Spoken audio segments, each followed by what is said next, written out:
Hello, everybody. Scott Golden here with the Golden Opportunities Coaching YouTube channel. Welcome to those of you who are new. Welcome back to those of you seasoned veterans. What we do around here is we bring about a variety of topics for your discovery and your listening pleasure. We try to do that as often as we can. We try to do that on a consistent basis to be able to bring about resolution in a meaningful way. And hopefully, we do that in a manner that is both enriching and enlightening to you and educational while giving you the ability to make stronger decisions in the often crazy thing called life experience. Hopefully, that is useful to you for a variety of reasons. My encouragement to you certainly would be looking at things from a deeper perspective and being able to get to a place where you can make decent long-term connectives for your own benefit. So hopefully you feel comfortable in reaching out if you're looking for a coach, especially to help with motivation and staying on track with behavioral modification and change. I love working with new people. Want to make 2021 your best year and help you to do that. So you can either reach out through PO Perception on Twitter or through the About Me section here on YouTube. My page is there. You can go check that out and hopefully get in contact. There are YouTube discounts available, so ask about those as well when reaching out. So the next thing is to look at the things at which 6 or 7 things which will raise your motivation level. And it's important to stay motivated. Matter of fact, motivation is one of the most important factors in making any change and or making life better for yourself. If you don't understand your why and what motivates you, you will not make lasting change. You may get a burst of energy and a desire for things to be different, but when you are really motivated by something and understand your why, that's where your power truly comes from. So be strong in your convictions, whatever they may be. If they are emotional, then live the emotion. If they are spiritual, then live your spiritual practice. If they are practical, as in goal orientated, then work towards your goals. But understand more than anything that your why will determine your success level.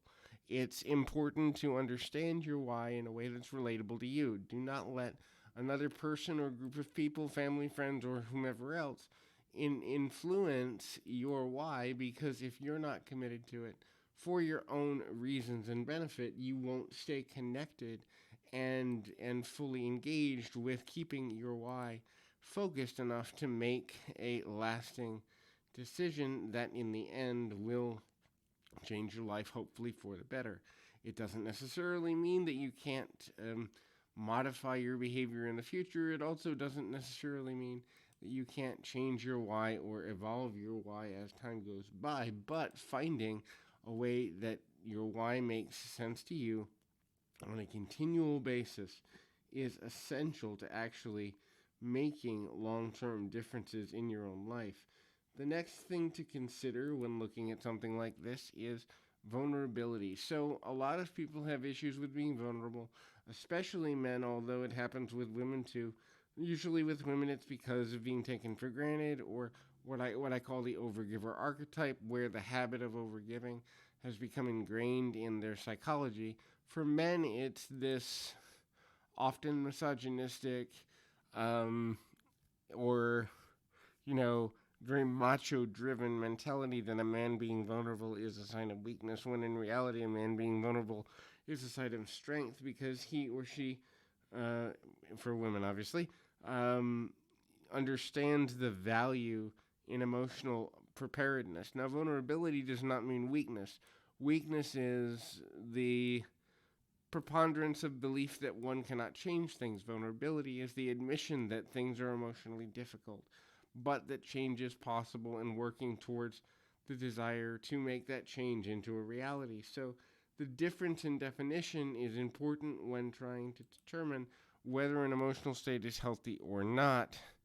The next thing is not quitting on yourself. So there will be times in the emotional journey of making any change, whether it's something like habitual, quitting smoking, quitting alcohol or other substances, whether it's time management, whether it's going to get a advanced degree or sign up for a new job or start relationships or being more transparent. There will be times where you want to quit, but having anchors that let you know that being willing to quit isn't going to serve you in the long run, and that quitting only will give you temporary relief.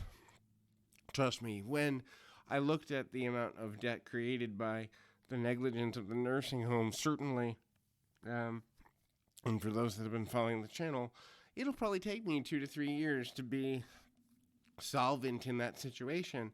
And when I looked at the mound of damage that came from that, certainly I wanted to quit. I wanted to tap out. But the reality was that wasn't the person I wanted to be. So always have an anchor that is greater than your emotional state. Have a reason why quitting isn't an option for you.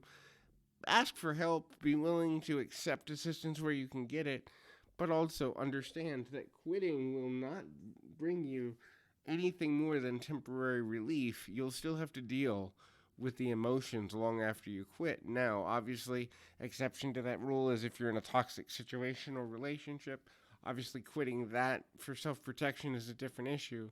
But if what you're in isn't toxic, it's just difficult, stick through because you will reap rewards on the other side. The next one's going to sound funny, and I wrote it this way for that purpose, but there is a deeper meaning, and that is be willing to be dumb. Look, you don't need to know everything in order to be successful or smart or helpful or useful or cutting edge or leading edge or any of that. And sometimes admitting that you're dumb about certain topics is useful because when you go in as a blank slate and realize you're undereducated, you can then go and say, you know what, I really want to learn about this thing, that thing, or all points in between.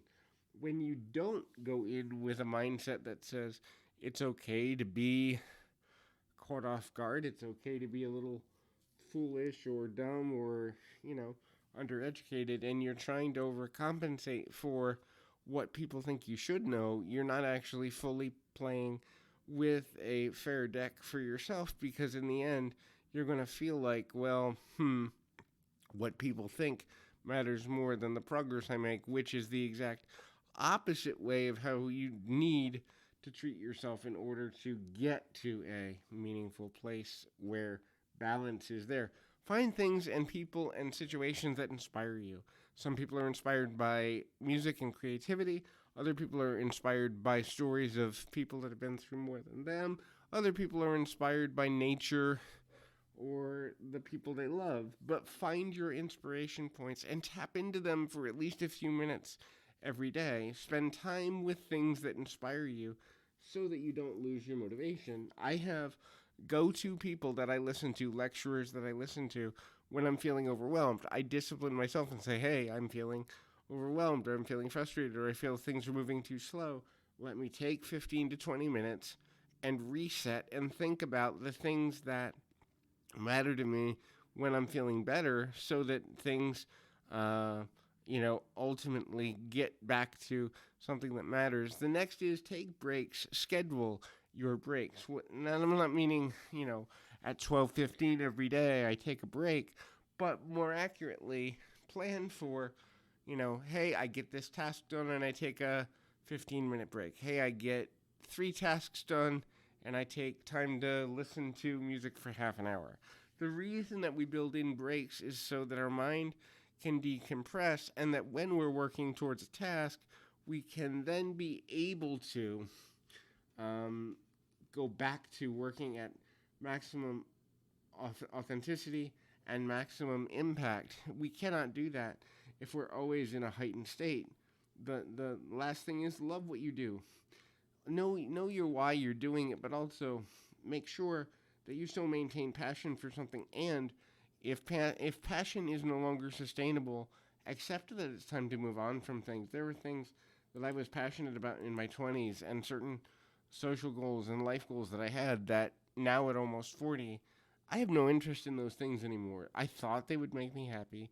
I tried them, they didn't, and now I've moved on. And I think when we do have something in our lives that we are passionate about, oftentimes we hang on too long to the idea that passion will return. And certainly it's good to do that for a few months, maybe even up to a year.